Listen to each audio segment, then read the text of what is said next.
इसका फायदा सिर्फ और सिर्फ ये है कि आपको एक शीट पे पूरे सारे चैप्टर के फॉर्मूले मिल जाएंगे, सारे।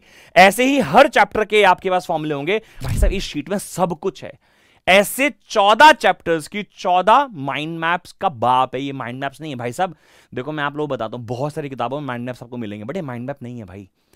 नाम तो माइंड मैप भी है, लेकिन माइंड मैप जैसा काम नहीं करेगा ये बेसिकली ऐसी शीट है जो सामने रखोगे पता चल जाएगा अरे यार ये कर रखा है कि नहीं कर रखा, ये टॉपिक रह तो नहीं गया यार, इसका फॉर्मूला क्या था। तो एक ही शीट पे हर जगह, एक ही शीट पे हर टॉपिक का हर वैल्यू, हर न्यूमेरिकल के लिए जो फॉर्मूला है वो आपकी शीट पे लिखा हुआ है।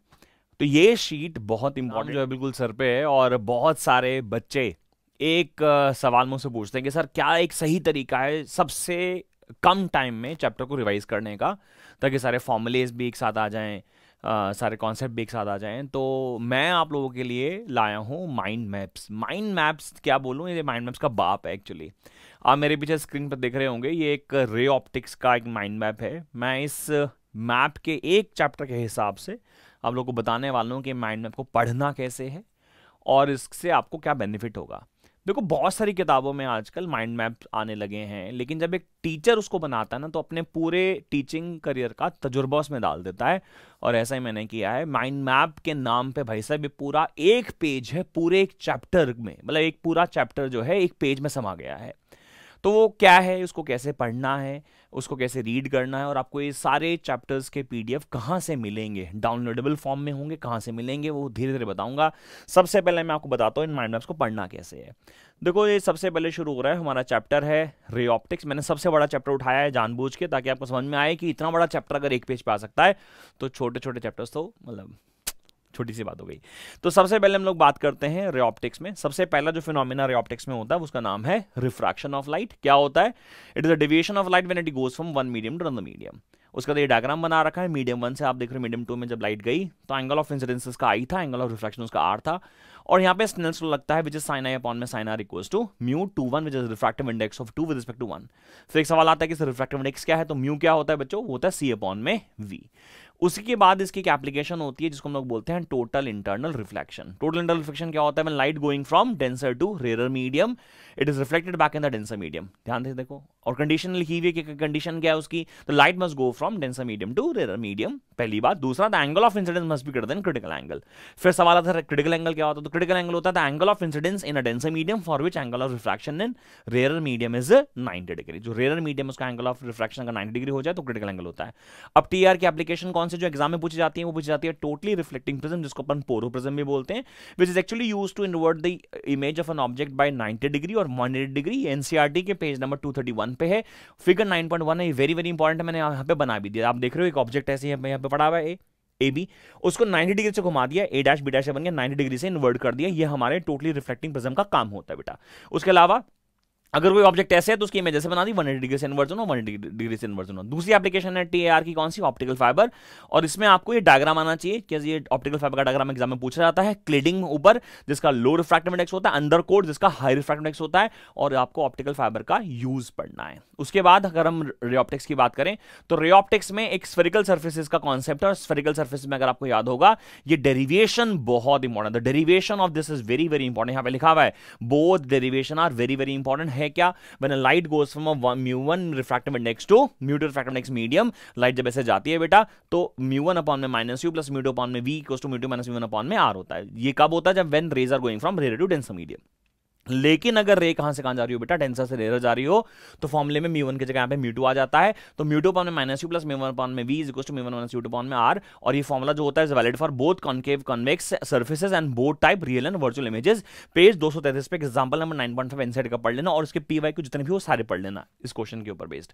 इसके साथ साथ हमारा बन जाता है यहाँ पे lens maker formula. Lens maker formula की derivation is very very important, यानी कि इस माइंड मैप के हेल्प से आपको पता चल रहा है कि क्या क्या ज्यादा इंपॉर्टेंट है, कौन सा टॉपिक इनसाइड में कहां पे पढ़ा हुआ है, वहां कहां से पढ़ना है और क्या क्या पढ़ना है। ठीक है जी, देखो यहाँ से लेंस मेकर फॉर्मूला लिखा हुआ है, derivation is very very important. Diagram मैंने बना रखा है, डायग्राम मैंने बना दिया। इसका फायदा ये होगा कि आप थोड़ा सा आपको पता चल जाएगा कि आपको डेरिवेशन करनी है कैसे बेटा। ठीक है, 1 अपॉन में म्यू माइनस 1, 1 अपॉन में r माइनस 1 अपॉन में r2। इसका जो एग्जांपल है एनसीईआरटी का 236 पेज पर 9.7 वो इंपॉर्टेंट है। कन्वेक्स लेंस के लिए r1 के लिए पॉजिटिव ली जाएगी, r2 के लिए नेगेटिव ली जाएगी, जबकि कनकेव के लिए r1 के लिए नेगेटिव और r2 की वैल्यू पॉजिटिव हो जाएगी बेटा। ठीक है, जब लेंस को इमर्ज किया पानी में तो फोकल लेंथ का फॉर्मूला ये हो जाता है। जब लेंस को इमर्ज किया पानी में लिक्विड में तो ये और पानी में किया तो 4 टाइम्स हो जाएगा। अगर यहां पे देखो एक स्पेशल केस भी लिखा हुआ है कि अगर म्यूएल की वैल्यू म्यू के बराबर है, यानी लेंस और लिक्विड का रिफ्रैक्टिव सेम है, तो जो हमारा एफएल है वो कितना हो जाएगा, इन्फिनिटी हो जाएगा, यानी the lens will behave as a glass plate. फिर कॉम्बिनेशन ऑफ लेंस की बात करी है कि अगर मैं 2 3 4 5 लेंसेज को एक साथ सीरीज में लगा दूं या साथ में लगा दूं तो नेट फोकल लेंथ हो जाती है 1/f = 1/f1 + 1/f2 and so on.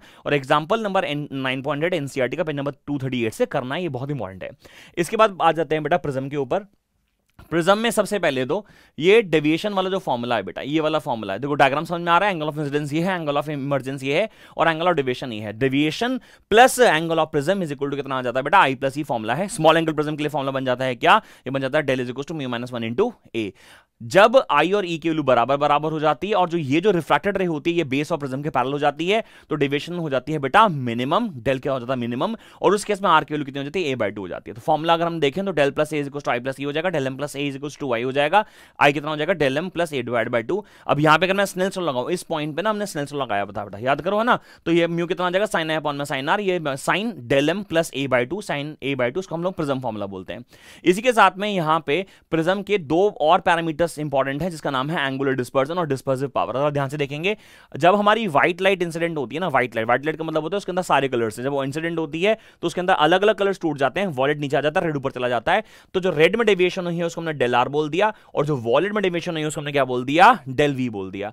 अगर मैं बोलूं कि डेल वी और डेल आर के बीच का जो डिफरेंस है वो कितना, तो उसको क्या बोलते हैं बेटा, डिस्पर्सिव पावर बोलते हैं, और एंगुलर डिस्पर्जन बोलते हैं, सॉरी। और डिस्पर्सिव पावर क्या होता है, थीटा, यानी कि angular dispersion divide by deviation of a mean colour. What is the mean colour, mean colour is yellow colour, तो del V minus del R divide by del Y आ गया। और अगर मैं इसको डेल की जगह म्यू के टर्म्स में लिखना चाहूं तो बिकॉज डेल का फॉर्मूला क्या बताया था, म्यू माइनस 1 इंटू ए, तो यही फॉर्मूला आपने यहां डाल दिया, कितना आ गया, mu V minus mu R into A. And similarly dispersive power का फॉर्मूला कितना आ गया, theta is equal to mu V minus mu R upon में म्यू आर माइनस 1। अब इसका अगर आप बोलो कि एंगुलर डिस्पर्जन का जो यूनिट है वो कितना होगा, तो उसका ऑफ कोर्स ये रेडियन होगा, बिकॉज ये एंगल है, और ये क्या होगा, डायमेंशनलेस होगा, इसकी कोई यूनिट नहीं होगी। अच्छा, साथ साथ में ग्राफ बनाया हुआ, हमने ग्राफ भी देखना है कि जो हमारा मिनिमम डेविएशन का ग्राफ है, अगर मैं डेल और आई का ग्राफ बनाऊंगा तो ग्राफ ऐसा बनेगा जहां पे मिनिमम वैल्यू होगी वो डेल एम हो जाएगी।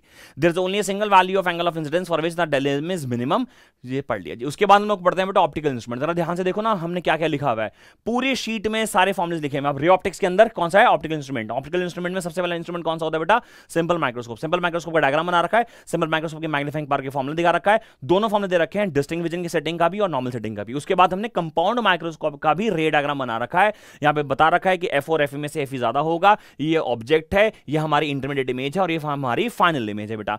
डिस्टेंस विस्टेंस सारे मार्क कर रखे हैं, और यहां पे लिख रखा है when images formed at distance vision, तो मैग्नीफाइंग पावर का फॉर्मूला होता है m0 into me, और फॉर्मूला क्या बन जाएगा, v0 अपॉन में ue 1 + d अपॉन में fe। लेकिन जब हमारा जो ऑब्जेक्ट है हमारे वो फोकस के बहुत पास होता है, उस केस में u0 की वैल्यू किसके बराबर हो जाती है, f0 के बराबर हो जाती है, और v0 कितना हो जाएगा, l के बराबर हो जाएगा, यानी मैग्नीफिकेशन का फॉर्मूला कितना हो जाएगा, l अपॉन में f0 1 + d अपॉन में fe। सिंपल है कि नहीं। देखो आप लोगों को ना ये शीट देख के शायद लग रहा होगा कि एक ही शीट में सारे फॉर्मूले सारे कॉन्सेप्ट हैं, यानी ये शीट का काम पढ़ाने का नहीं है, इस शीट का काम है बेटा आप लोगों को बताना कि भैया एक टाइम में 1 घंटे में रिवीजन पूरी चैप्टर की कैसे करोगे। देखो ना, सिमिलरली देखो मैंने टेलीस्कोप के फॉर्मूले लिखे हुए हैं, मैग्नीफाइंग पावर के फॉर्मूले डिस्टिंक्ट विजन के लिए भी लिखे हुए हैं, इन्फिनिटी विजन के लिए भी लिखे हुए हैं, फिर यहाँ पे टेलीस्कोप के फॉर्मूले लिखे हुए हैं। देखो टेलीस्कोप के दोनों फॉर्मूले लिखे हुए हैं, ये when images formed at D यानी distinct vision, when images formed at infinity. उसके बाद लास्ट में लिखा हुआ है टेलीस्कोप, रिफ्लेक्टिंग टाइप टेलीस्कोप, सिजिग्रेन टेलीस्कोप, इसके अंदर यहां पे मिरर यूज किया गया है। और ये क्यों इस्तेमाल किया जाता है, what is advantage of reflecting type telescope over refracting, because इसके अंदर क्रोमेटिक एब्रेशन नहीं होती, स्फेरिकल एब्रेशन नहीं होती, हाई अपर्चर की वजह से हाई रिजॉल्विंग पावर होता है, मिरर्स के अंदर ग्राइंडिंग और पॉलिशिंग करनी होती है, इसलिए क्या होते हैं, चीप होते, सस्ते हो जाते हैं। मिरर जो होते हैं सेम ऑप्टिकल क्वालिटी के, लेस वेट्स के होते हैं और सपोर्ट किए जा सकते हैं एंटायर बैक पे, इसलिए इसे इजी टू हैंडल बोला जाता है। ये पूरी जो शीट मैंने आपके सामने फटाफट मंत्रों की तरह पढ़ दी, इसका फायदा सिर्फ और सिर्फ ये है कि आपको एक शीट पे पूरे सारे चैप्टर के फॉर्मूले मिल जाएंगे, सारे। ऐसे ही हर चैप्टर के आपके पास फॉर्मूले होंगे। अब देखो ये जो चैप्टर है इसका नाम है कौन सा, वेव ऑप्टिक्स। वेव फ्रंट क्या है, हाइगेंस प्रिंसिपल क्या है, हाइगेंस प्रिंसिपल के जो डायग्राम्स हैं, देख रहे हो डायग्राम्स हैं। उसके अलावा अगर आप ध्यान से देखो तो वेव ऑप्टिक्स में स्नेल्स लॉ स्नेल्स लॉ और angle I equal to angle I मैंने यहाँ पे प्रूव भी किया with the help of a diagram. उसके अलावा इंटरफेरेंस क्या, इंटरफेरेंस की कंडीशंस क्या हैं, कंडीशन ऑफ डार्क फ्रिंज और ब्राइट फ्रिंज का, एक्सप्रेशन ऑफ इंटेंसिटी क्या है, सब लिख रखा है यहाँ पे। पोजीशन ऑन स्क्रीन का फॉर्मूला क्या है, ब्राइट फ्रिंज का, डार्क फ्रिंज का, इंटेंसिटी पैटर्न बना रखे हैं एज इट इज, डिफ्रैक्शन लिखा रखा है, डिफ्रैक्शन का कॉन्सेप्ट बता रखा है, वेवफ्रंट बना रखे हैं। भाई साहब इस शीट में सब कुछ है। ऐसे 14 चैप्टर्स की 14 माइंड मैप्स का बाप है। ये माइंड मैप्स नहीं है भाई साहब। देखो मैं आप लोगों को बताता हूं, बहुत सारी किताबों में माइंड मैप्स आपको मिलेंगे, बट ये माइंड मैप नहीं है भाई। नाम तो माइंड मैप भी है लेकिन माइंड मैप जैसा काम नहीं करेगा ये बेसिकली ऐसी शीट है जो सामने रखोगे पता चल जाएगा अरे यार ये कर रखा है कि नहीं कर रखा, ये टॉपिक रह तो नहीं गया यार, इसका फॉर्मूला क्या था। तो एक ही शीट पे हर जगह, एक ही शीट पे हर टॉपिक का हर वैल्यू, हर न्यूमेरिकल के लिए जो फॉर्मूला है वो आपकी शीट पे लिखा हुआ है। तो ये शीट बहुत इंपॉर्टेंट है। तो मैं ऐसा मानता हूं कि इस एक शीट को करने में आपको मैक्सिमम 1 घंटा लगेगा हर चैप्टर की। छोटा चैप्टर को थोड़ा और कम लग जाएगा। यानी कि मैं आपको बताने जा रहा हूं कि कैसे 14 घंटे में आप अपना पूरा सिलेबस रिवाइज करेंगे। How can you complete this whole syllabus in 14 hours. हो सकता है उसे कम में भी हो जाए, हो सकता है थोड़ा सा ज्यादा लग जाए, लेकिन सर सबसे बेस्ट वे है ये रिवाइज करने का।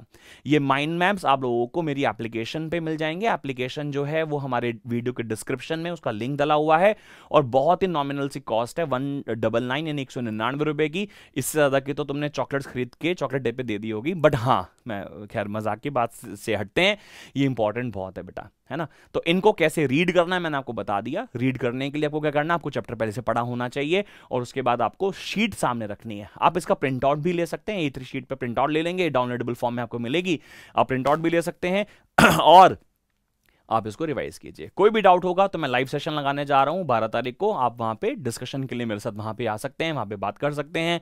और तब तक के लिए चैनल पे बने रहें क्योंकि मैं पेपर लीक सीरीज लेके जो आया हुआ हूँ आप लोगों को बहुत हेल्पफुल होने वाली है। आज भी हमारी ऑफलाइन और ऑनलाइन क्लासेस हैं, यूट्यूब पे ही क्लास है, तो stay tuned, all the best.